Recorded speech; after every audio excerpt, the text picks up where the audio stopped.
The Amazing Spider-Man number 39. Whew, this gang war, it's not starting out like hitting all the cylinders going forward. It kind of is a head scratcher of why they're doing it, except for the idea that it might be a cash grab. I don't know.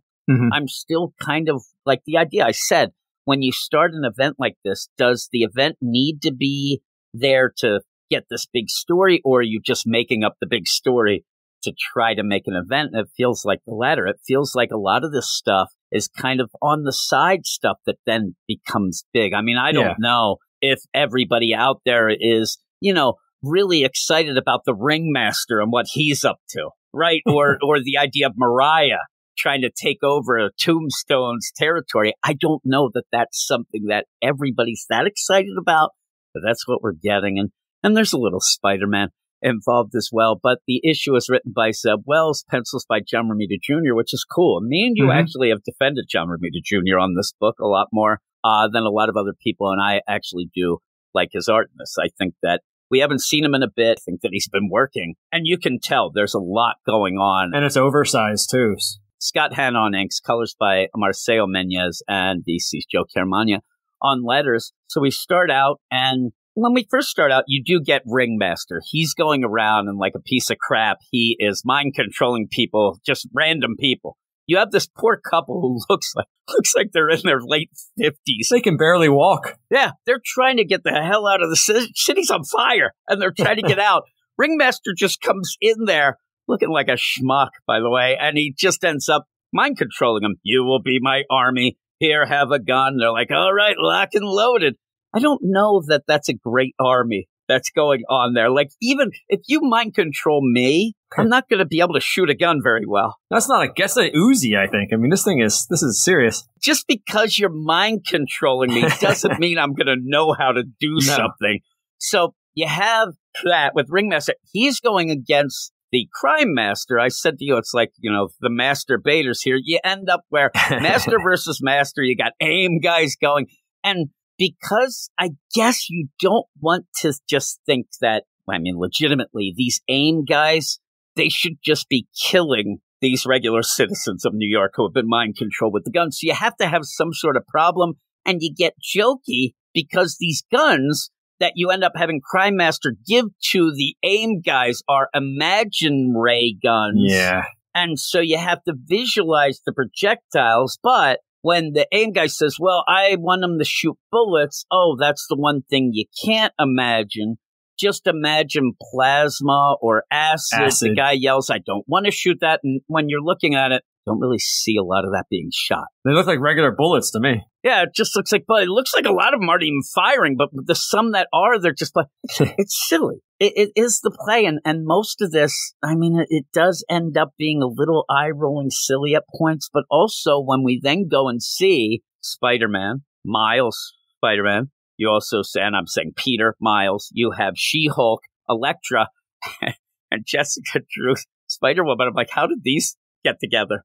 I know that at the end of the Jessica Drew Spider-Woman book, Spidey went and said, hey, there's these gangs. They're kind of having a war. You want to join in? And she said, yeah, as long as I can do my thing with Diamondback and I'll go. And that was fine. But Elektra and She-Hulk and Miles just basically said to Peter in that first strike, go suck an egg. I'm out of here. I don't need now you. He's there with them to then tell him to suck an egg again. I'm like, really? Like, why would you do that? But it felt like we missed something, especially with She-Hulk there. And like I said, it makes sense. These are New York characters, but it just felt weird. And I don't know that the characterizations are just a little too exaggerated here. You end up having Jennifer, who it seems like Zeb Wells thinks is such a minor character that you have to really push in with the lawyer talk just so we know. And it felt over the top. Elektra basically does nothing. She kind of there and goes. And the others, at one point, anybody who has their own book will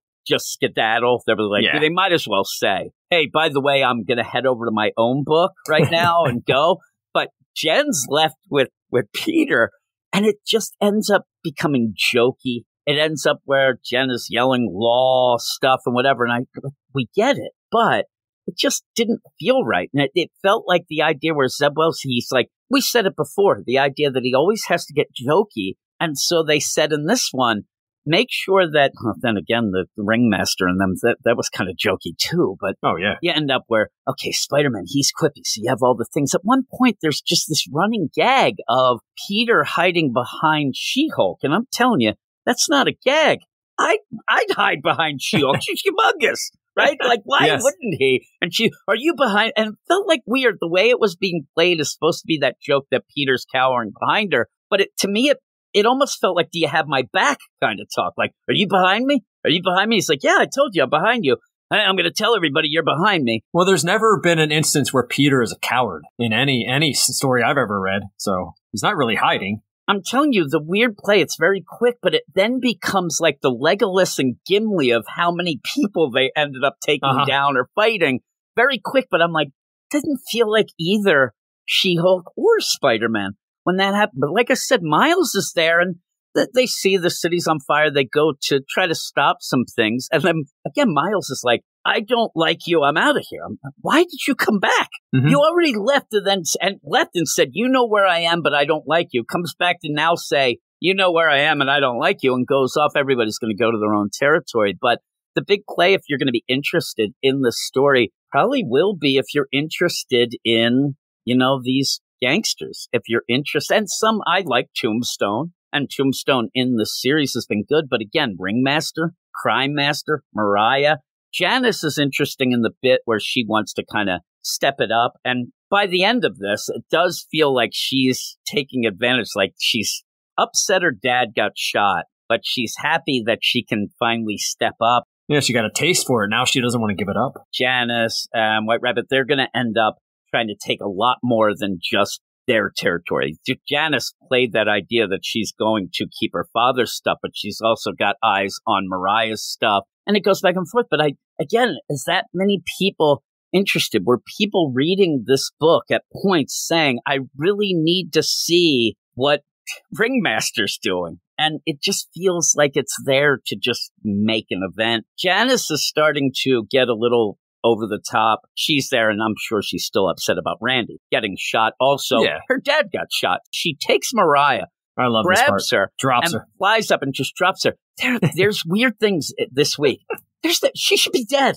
Mariah should be dead, but they're like, oh, she's alive. She's alive because she's screaming in pain, wailing on the ground with every bone in her body broken. That is crazy. But again, why do this scene if you're not just going to end up killing her? I think that it would have been a bigger thing for her to just start just killing people. And she's a villain. Maybe Janice thought she was going to fly because she's wearing that cape. So yeah, maybe. She does have the cape. Could be funny. It's like, let's see you fly. She looks like somebody from Krypton or one of the new gods. I like when she does. She actually even looks like a Granny Goodness. Yeah, Granny Goodness. It is kind of a cool play. And again, the things that I end up kind of liking in this they end up being the characters that I already kind of like even from this run, like Janice. Janice has had the progression that I can get behind all the things that happen, especially with her father, the wedding.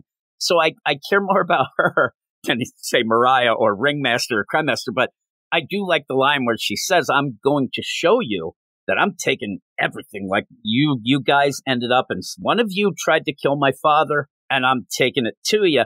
And, okay, I'll tell him. Mariah's like, okay. And like, no, you're going to show him, and just drops her there. It was badass. So I did like that. And it's a good way to go then to Randy, who is there, and he's in a coma. Robbie's there at bedside. And that's where you get Tombstone wakes up. What does Tombstone think going on outside when he's standing in the room until the point when Robbie says, look outside? Because he's there with the windows. The curtains seem to be, but they're not. Over Robbie's shoulder, the city is on fire. It's on fire. Tombstone comes in, he's like, hey, what's up? What's happening? Oh, and again, one of the plays in this that's kind of funny is that Tombstone has actually been the nicer guy, because he does end up, he's Tombstone, but he has kind of made concessions and tried to be nice to Robbie, but every time he does, Robbie has to throw it back at him. He just snaps at him. Right? Because in this, he ends up where Tombstone, who almost was killed, says, oh no, they got your son too. They're going to pay for that. And Robbie's like, oh, I'm going to stab you with a pitch. I'm like, why are you going to that? You even mentioned that's from so long ago. Yeah. That you're referencing stuff in from 1990. The 90s. And Tombstone seems to be getting past that a bit more than Robbie, but he says, I'm gonna, break whoever did that to Randy. I'm gonna break them in half. And again, in my mind, I think Tombstone's also thinking that whoever did it probably did it to him as well. It's probably the same people, but also he probably wants to break everybody in half. But when you're going with that, you have, again, Randy's like, oh man, well, your daughter, she's okay, but she's a jerk and this and that. And you might want to look outside because I'm going to need to use it because we got to stop this gang war. Again, the city is on fire and it's right there. And he's like, huh?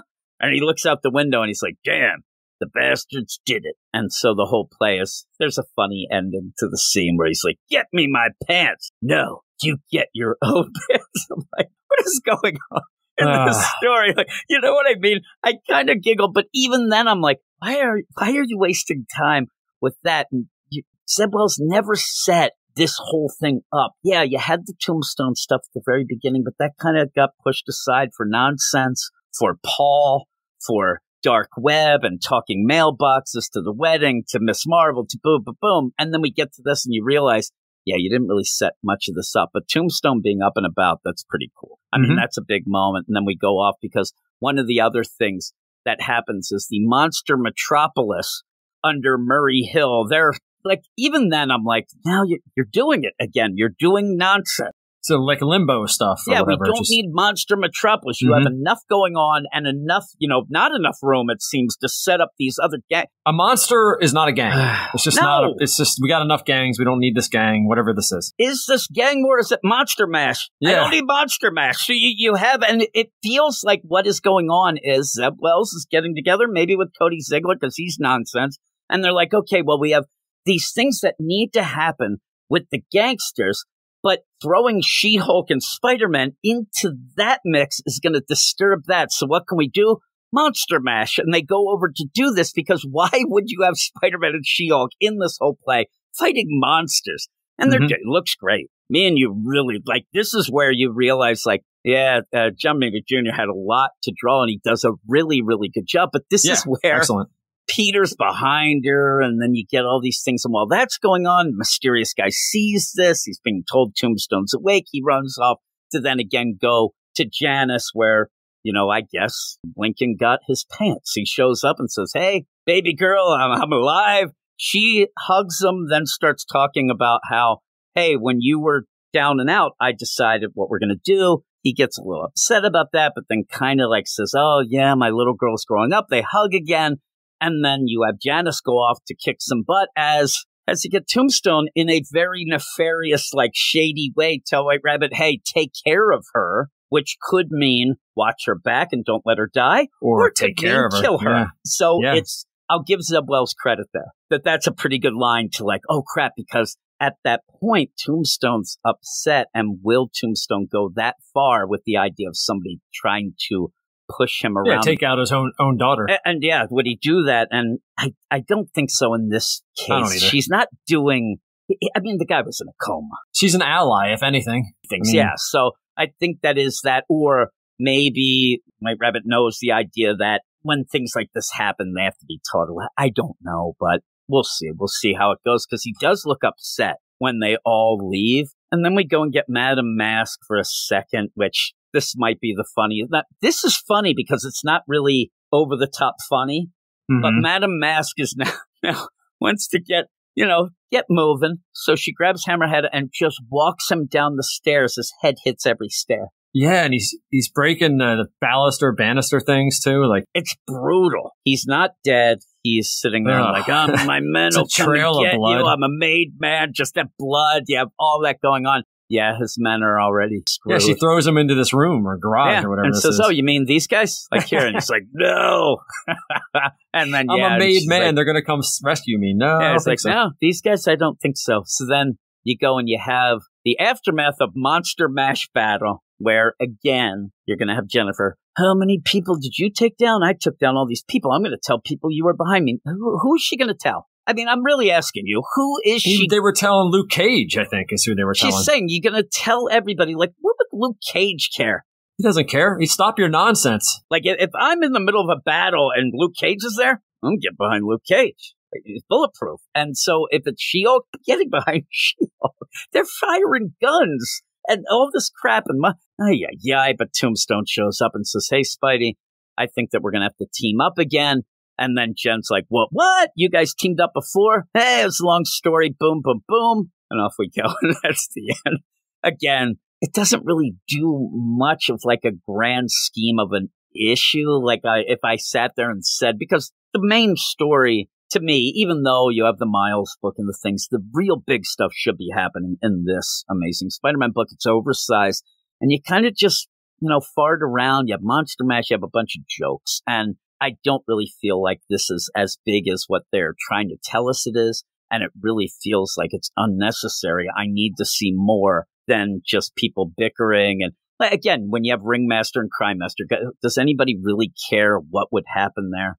I do care about, Tombstone. Let's see what's happening there. But he's going to be teaming up with Spidey. But we had other things like we thought maybe Norman was involved. Some big thing, but we haven't seen that yet. And like I said, even Jen being there feels out of nowhere and boom, we have this team. But it does. And they called themselves the Spiders, including Elektra and She-Hulk. That doesn't make much sense, does it? And so with all that, I don't know. What would you give this? I'd give this one. I'd give this one a 7 because maybe a 7.5 because of the art. Just because John Romita's back. I'm going to give it a 6.8. You are all weirdos. Weird science is the revolution. Weird science is the revolution.